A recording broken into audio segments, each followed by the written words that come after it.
Chapter 1. The Accident. It was dark. Nobody saw the accident. The small white car was found on its side by the bridge. A river ran underneath the road there, and the car was lying next to the bridge wall, below the road. Inside the car was a dead woman. Her name was Karen Silkwood, and she was 28 years old. It was November 13th, 1974. How did the car come off the road? Why was it on the wrong side of the road? Why was it so far from the road? There was nothing wrong with the car. Karen Silkwood was a good driver. Everybody knew that. The police thought that there was an easy answer to these questions. Karen was tired after a long day, so she fell asleep while she was driving. It could happen to anyone very easily. They took the car to a garage, and they took Karen's body to a hospital. But some people were not happy about the accident. First of all, her boyfriend, Drew Stevens. Also, a newspaper journalist from the New York Times and a union official from Washington. These three men were waiting for Karen on the night of the accident. She was bringing them some papers and some photographs in a big brown envelope. The papers were very important. The men were waiting for Karen in a hotel room a few miles from the accident. But she never arrived. When they heard about the accident, the men looked for the brown envelope at once. They looked for it inside the white car. They looked for it at the hospital and at the police station. The next morning, they looked all around the wall and in the river, but they never found it. Nobody ever found that brown envelope. Chapter 2. The New Job. The story of Karen and her brown envelope began in 1972 when she took a new job at a nuclear factory in Oklahoma. Before that, she worked as a secretary, but in 1972, she was really tired of a secretary's life. She looked in the newspaper and saw that there was a job at the nuclear factory. The pay was much better than a secretary's pay, and the work was more interesting. She went to see Mr. Bailey, the manager of the factory, and she was surprised and happy when he gave her the job immediately. He asked Karen to start work the next day. On her first day at the factory, Karen learnt a lot. Mr. Bailey told her that she had to wear a special white coat, some special shoes, and a white hat. "These clothes protect you from radioactive dust," he said. "There isn't really any danger, of course. Everything is safe here.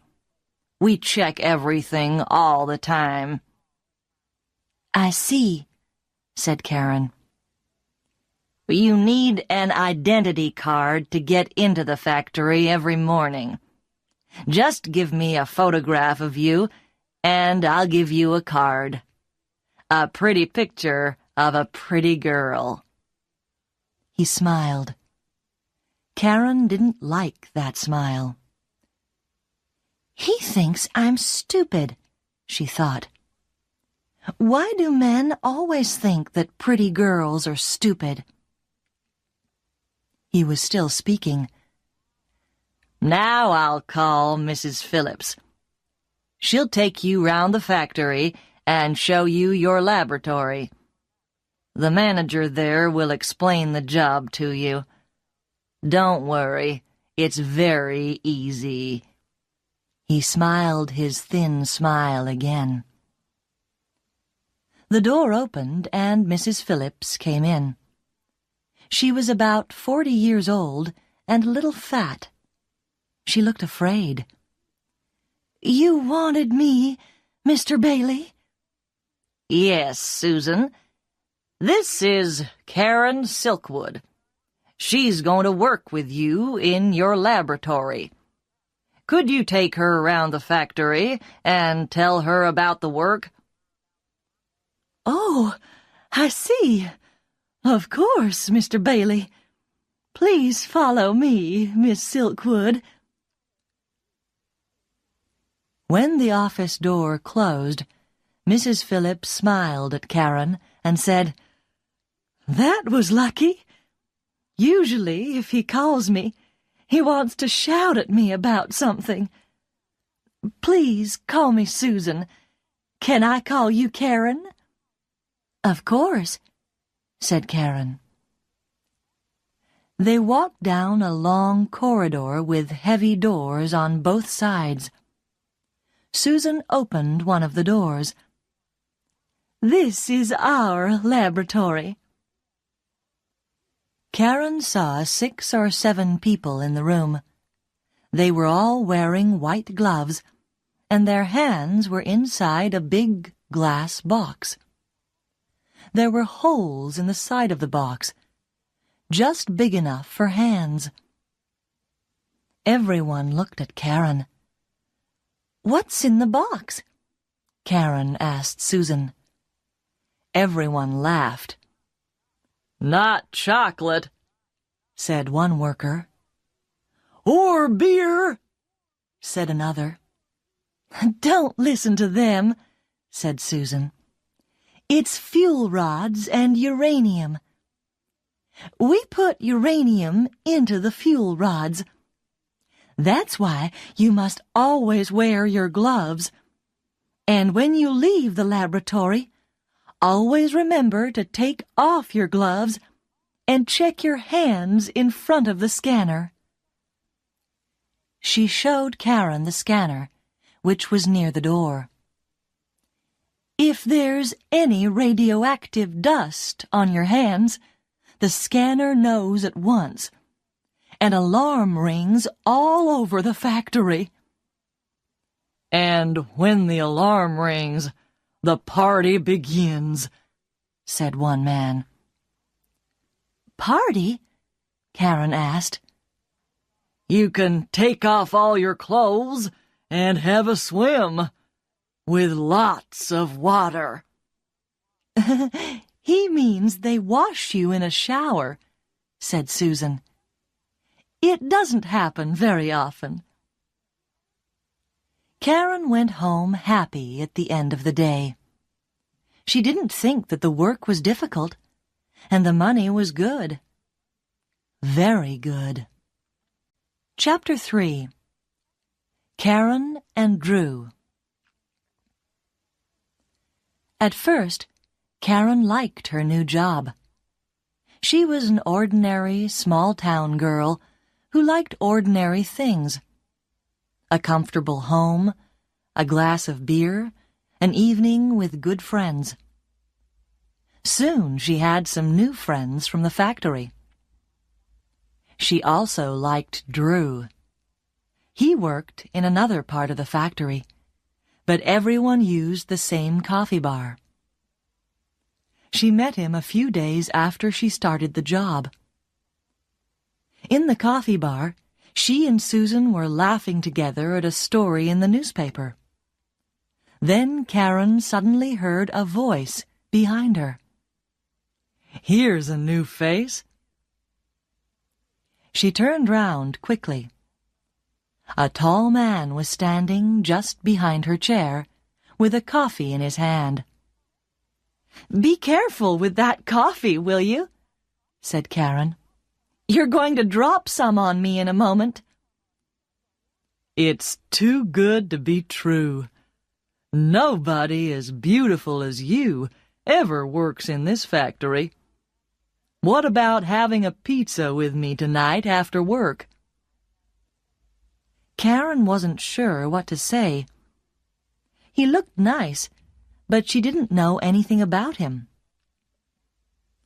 Susan understood what Karen was thinking.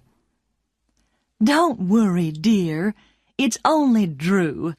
He's big and he doesn't talk much, but he's not dangerous."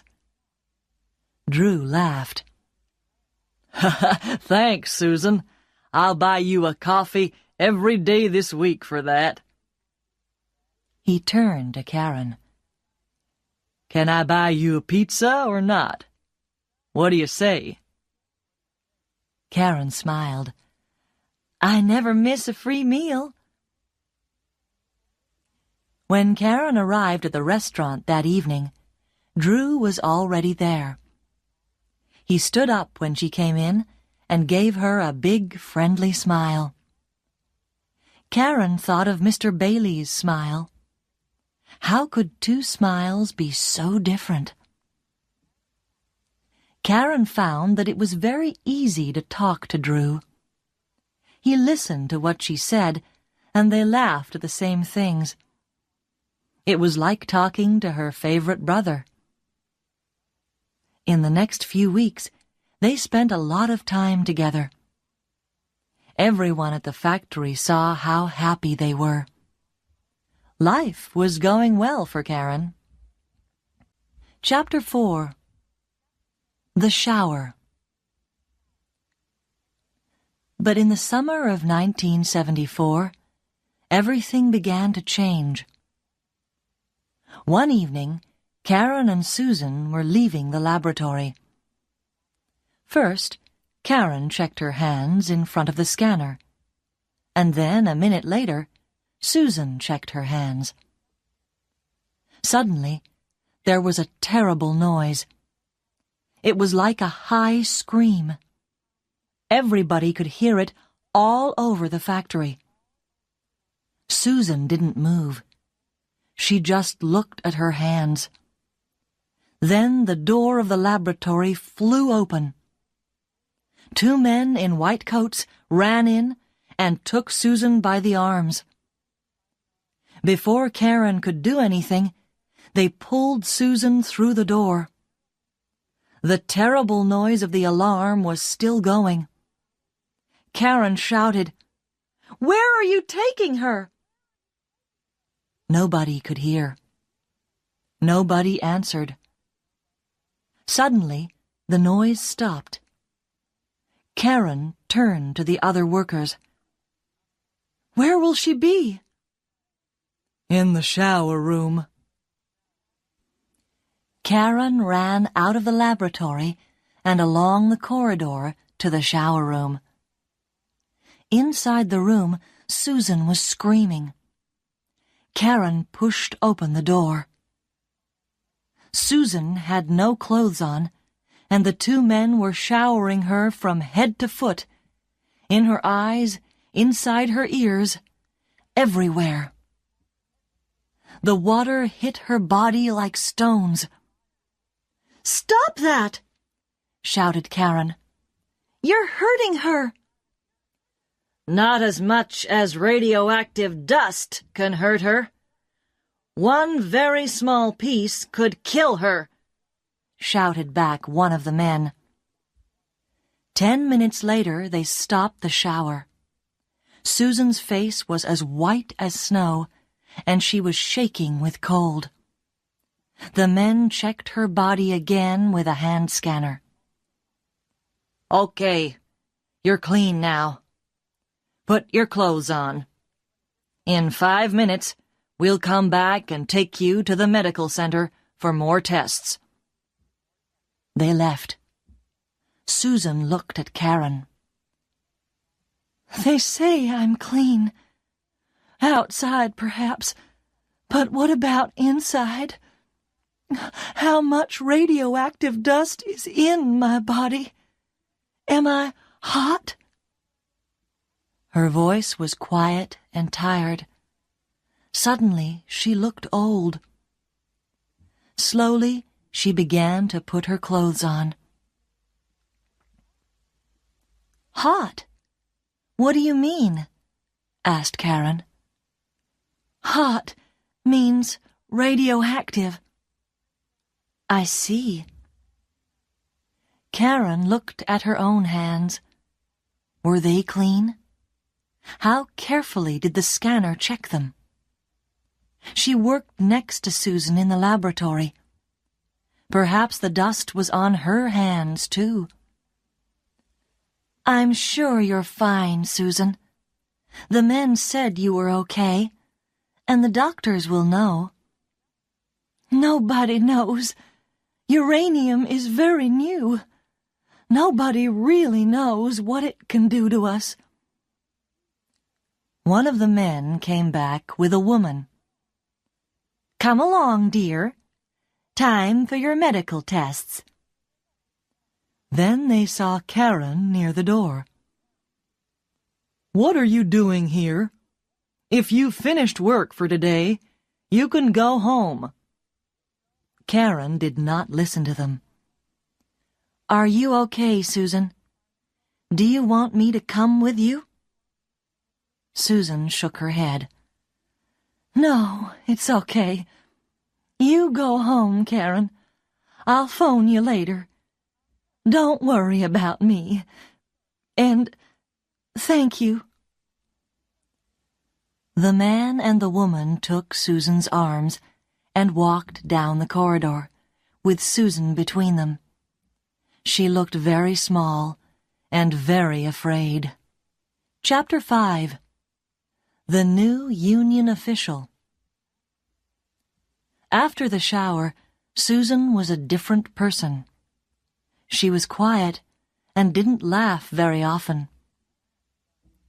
One evening, a few months after the shower, Karen met Susan in a bar for a drink after work. You know, Karen, we really must leave the factory. It's very dangerous. How many times do we hear the alarm now? More and more often. And every time we hear it, we know that someone is in danger. How does it happen? I don't understand it, said Karen. It's because the factory is working 24 hours a day. The safety people can't do their job well. They have to check everything carefully every day. But when can they do it? When we finish, there are the people who come into work at night. The managers don't care about the danger. They only care about the money. And you know, Karen, I am just the same. I also have to think only of money. I have 3 children, and my husband is dead. I need the money from the factory. It's more than I can get from any other job in Oklahoma. 3 children are expensive. Very expensive. Of course, answered Karen. I understand. Drew and I have talked about this. He's thinking about leaving too.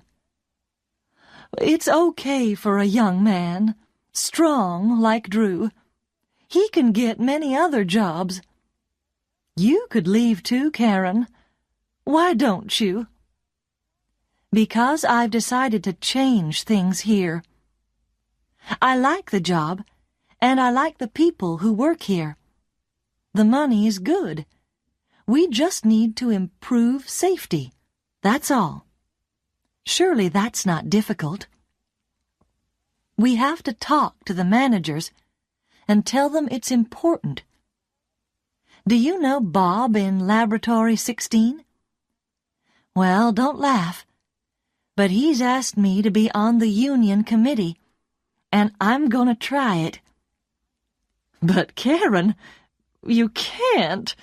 You're a woman. There are no women on the committee. The men won't vote for you. said Susan. "Perhaps not," replied Karen. "But what about you? Will you vote for me? Do you know how many women work for this factory? Hundreds. And why won't the men vote for me? Perhaps I'm the first woman who has asked for their vote." Susan smiled. "Well—" But she couldn't find a good answer to Karen's question. A week later, when the workers had to vote for the new committee, most of the women voted for Karen, and a lot of the men voted for her too. They saw that she really wanted to change things at the factory, and everyone agreed with her that safety was very important.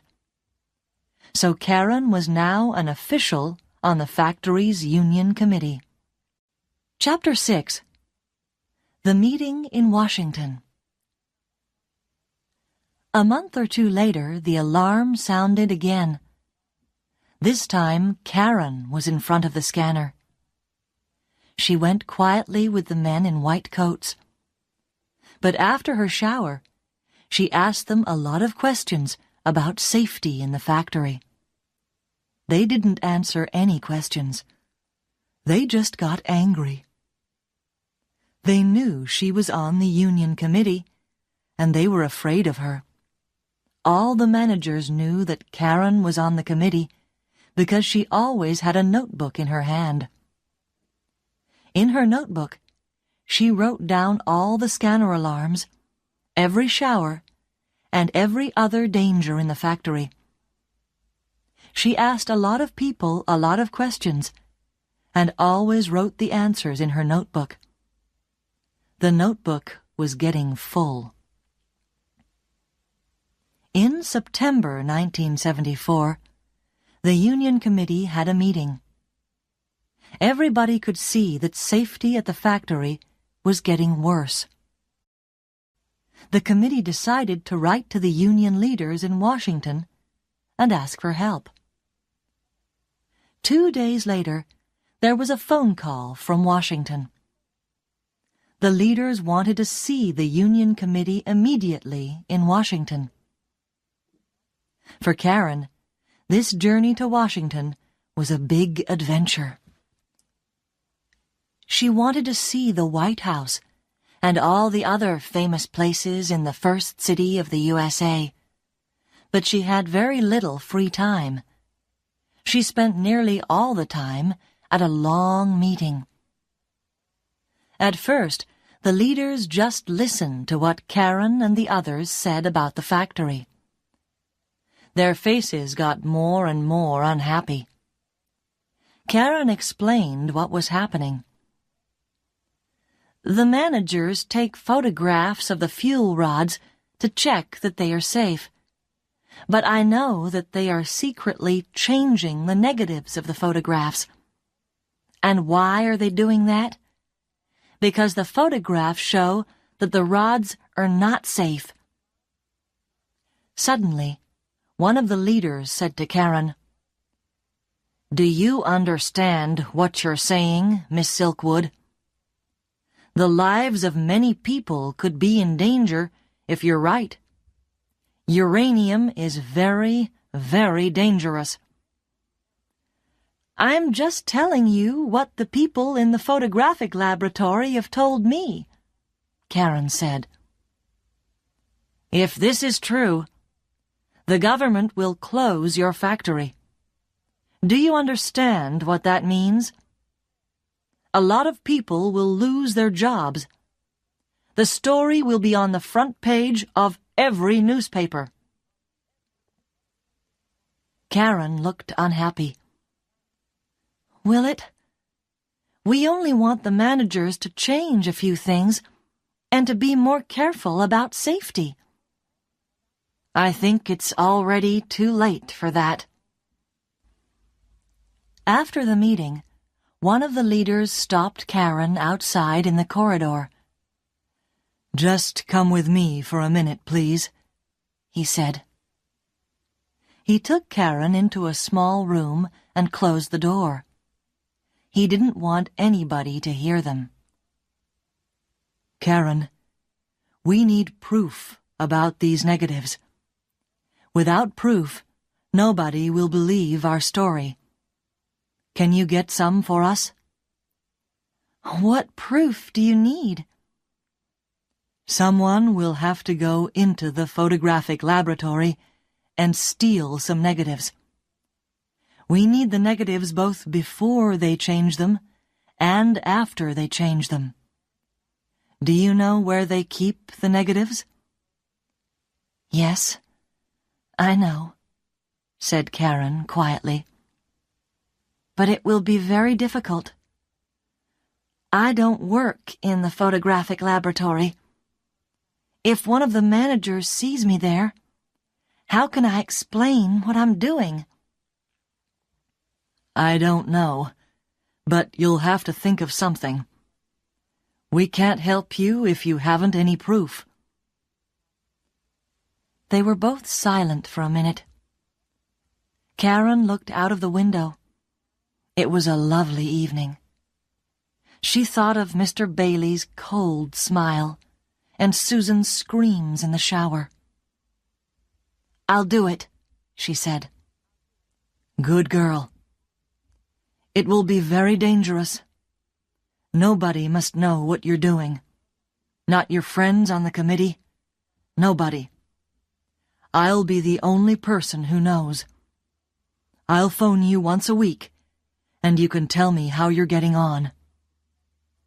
"Nobody? Can't I tell my boyfriend, Drew?"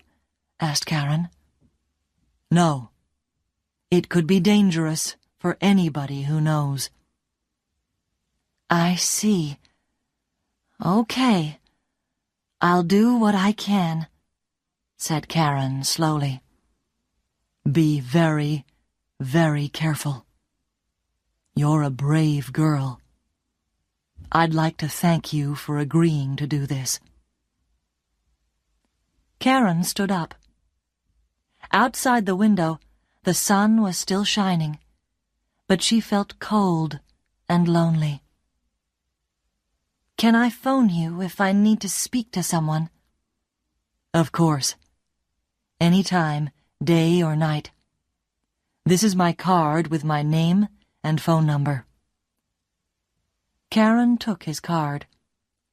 She saw that his name was Pete. She looked at him once more, and then she left the room.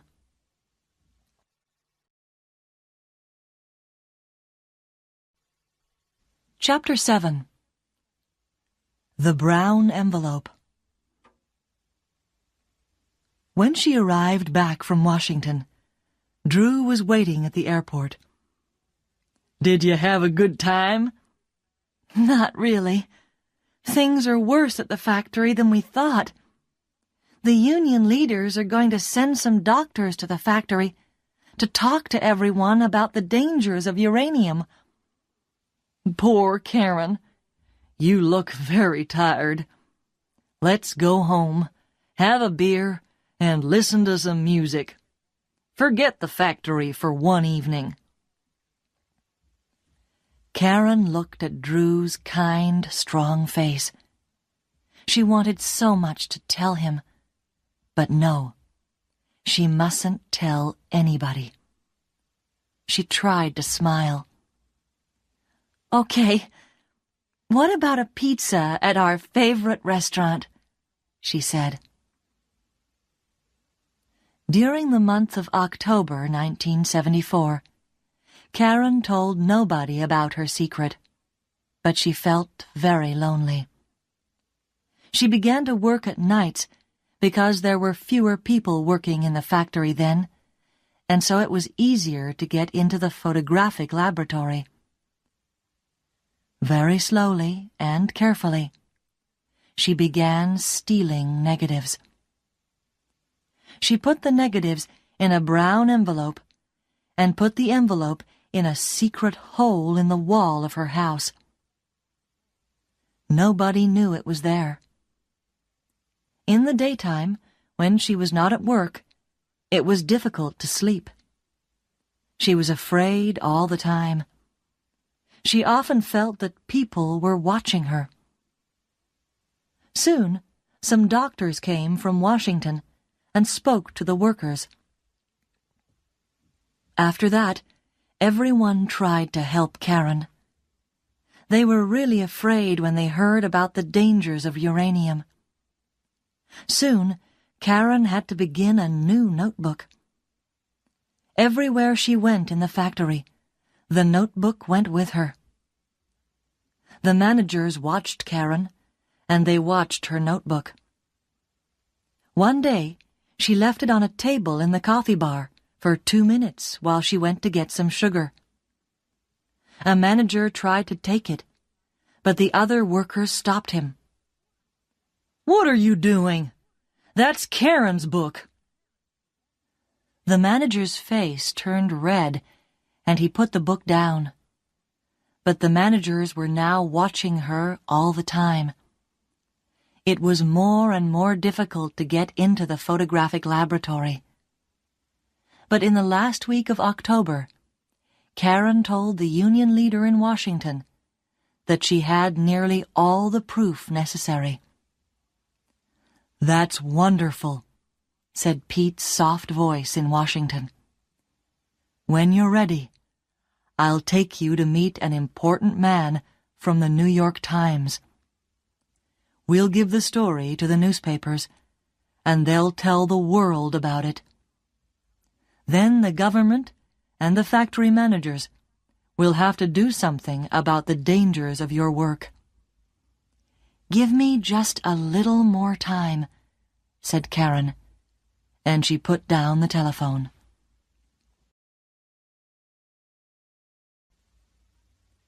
Chapter 8. A Hot Home. At the beginning of November, Karen was ready for the meeting with the New York Times journalist. The brown envelope was full. Then Drew decided to leave his job at the factory. He told Karen that the work was too dangerous. He wanted Karen to leave, too. "Not yet," Karen said. She wanted to stay until the meeting with the New York Times. She knew she would have to leave the factory after that. But how could she explain to Drew?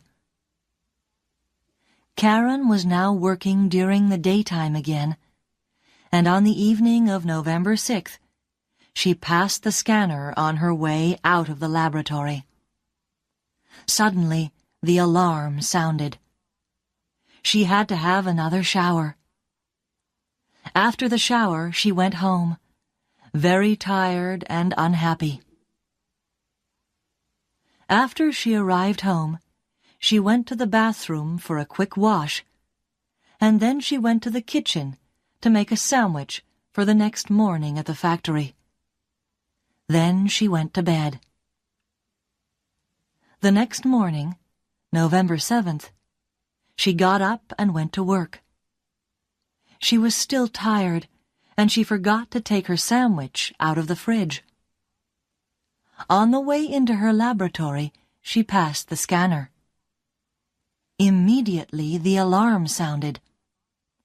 Everyone stopped what they were doing. The alarm never went off when people arrived, only when they left. Everyone looked at Karen. "Perhaps the scanner's wrong," said Susan. But the men in white arrived and began to pull Karen out of the room. "No, please, not again. All my body hurts from the shower last night." But nobody listened. They showered her again. But after the shower, she didn't pass the usual scanner test. There was still something radioactive in her body. "What does it mean?" asked Karen. Nobody answered. A doctor arrived and checked the test again. He shook his head. "Where were you last night?" he asked. "Here," said Karen. "I was working late." "Where did you go after work?" "Home, of course. I was tired, so I went to bed." "Are you sure?" "Sure? Of course I'm sure." "Did you see anyone?" "Only the other girl in my house, Paula. I just said good night to her. She was already in bed." "Okay, let's go," said one of the men in white. "Where?" "What's your address?" 26 3rd Avenue West. Why?" "Get in the car. Don't ask stupid questions. We don't answer questions from thieves."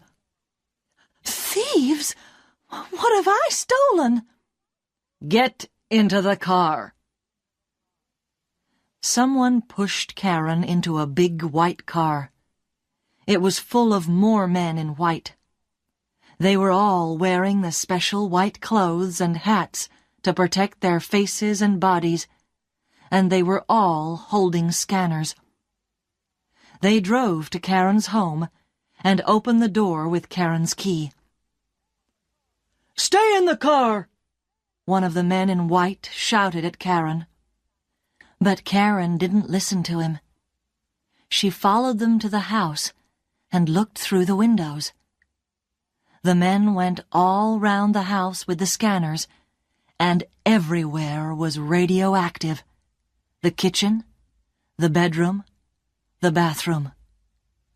The kitchen was very hot, and when the men opened the fridge, the noise from the scanners was very loud.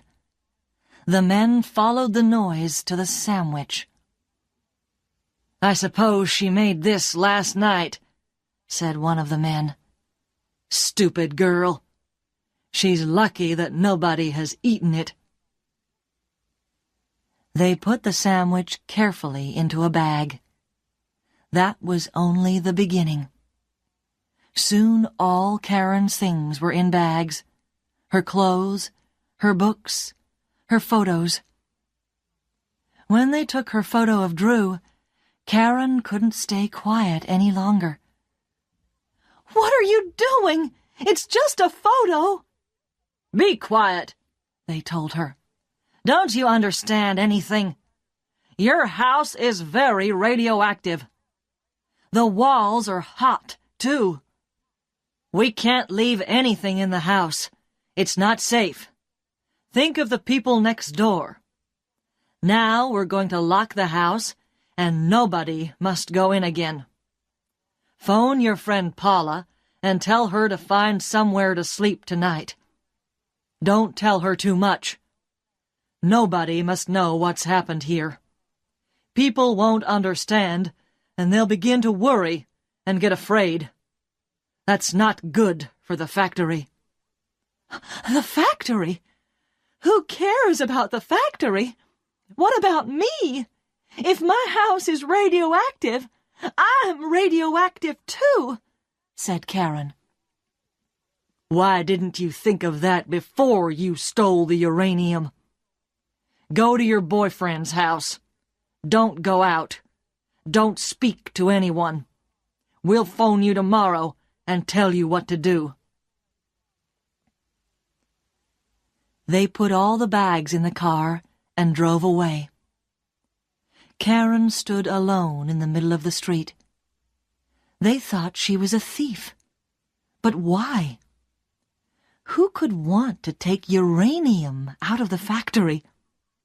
Everyone knew how stupid and dangerous that was. She looked silently at her empty house. Now there was nothing in her home. Only a brown envelope in a hole in the wall.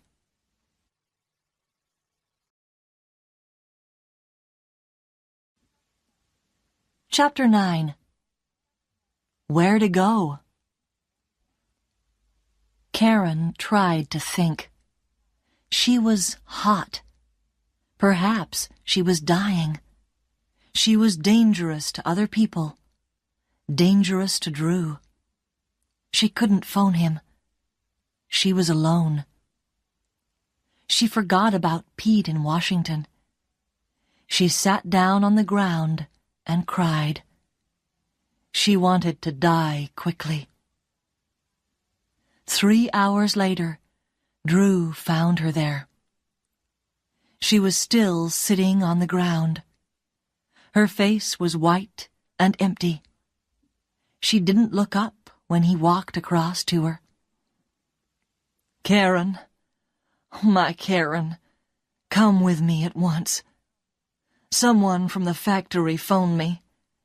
I know everything. Karen, look at me." "Don't come near me. I'm dangerous to you." "Don't be stupid. I talked to the doctor at the factory. He says you're not dangerous to anyone. You've had a shower, so your body's not radioactive now." Karen looked up into his face. "And you believe him? Do you still believe anybody in that place? Do you also believe I stole uranium from the factory?" "Of course not. Did they say that to you? That's terrible.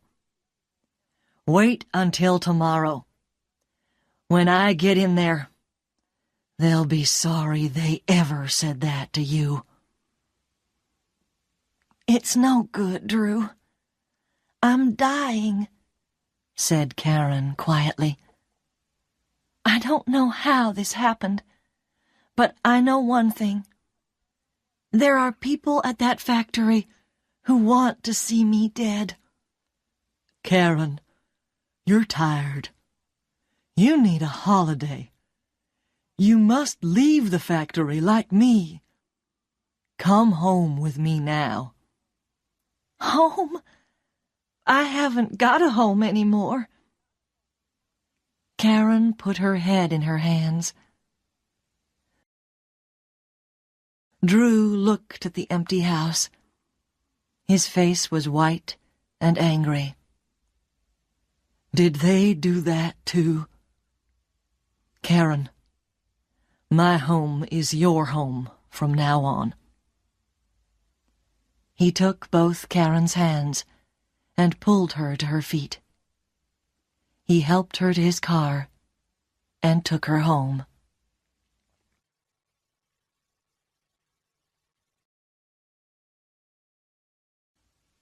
Chapter 10. Karen explains to Drew. That night, Karen and Drew couldn't sleep. They had to talk. "How did your house get so radioactive?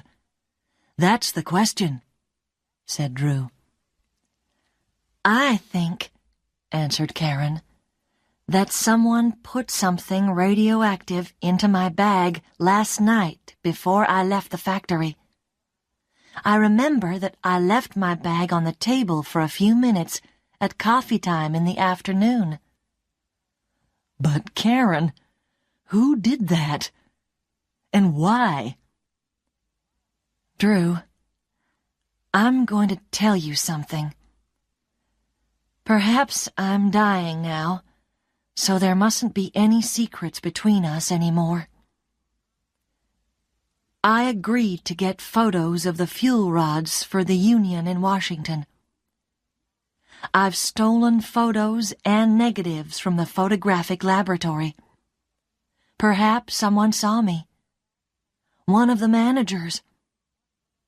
"You've stolen photos? What photos? Why?" Karen explained everything to Drew. He was very quiet when she finished. In the end, he took her hand. "Karen, this is very dangerous. I'm afraid for you. Perhaps someone does want to kill you. Didn't you think of that danger when the union asked you to do this? Why did you agree to do it?" Because I care, Drew. Somebody has to do something. Why not me? I care about you, about Susan, about everyone who has ever worked at that factory. If the danger from radioactive dust doesn't stop, perhaps we'll all die. Don't you understand that? Yes, I understand, said Drew quietly. But I also understand that you're doing a difficult and dangerous job alone. You mustn't work alone anymore. I'll be with you all the time. Nobody is going to hurt you again. Karen smiled. I was right to tell you. I need a friend, and you are the best friend that I have. But it's not much longer now. After the meeting with the New York Times, everything will be finished. I can go on for a few more days, but I'll tell you everything from now on. Next morning, Karen telephoned Pete in Washington and the union committee at the factory. She told them about her house and that the managers were calling her a thief. From Washington, Pete's voice sounded angry and worried. The factory's managers are trying to sack you. Say nothing. Do nothing. We'll speak to them and tell them that we know what's happened to you. You must have medical tests, and we'll tell them that. Karen waited at Drew's house all day. In the evening, the phone rang. Miss Silkwood, said Mr. Bailey's cold voice. You and Drew and your friend Paula must go to Los Alamos for tests. The doctors there know all about uranium and radioactive dust. We've talked to the union. We will pay for the journey, and they will pay for the tests. But we know that you've stolen some uranium. That's why you were so radioactive. There's no other answer. The phone line went dead. Karen looked at Drew. You and I are going to Los Alamos for medical tests. But I'm sure now. The managers know. They know what I've really stolen. And they'll look for them while we're away. They'll tell everyone that they're looking for the stolen uranium. But they won't find anything. They won't find their negatives.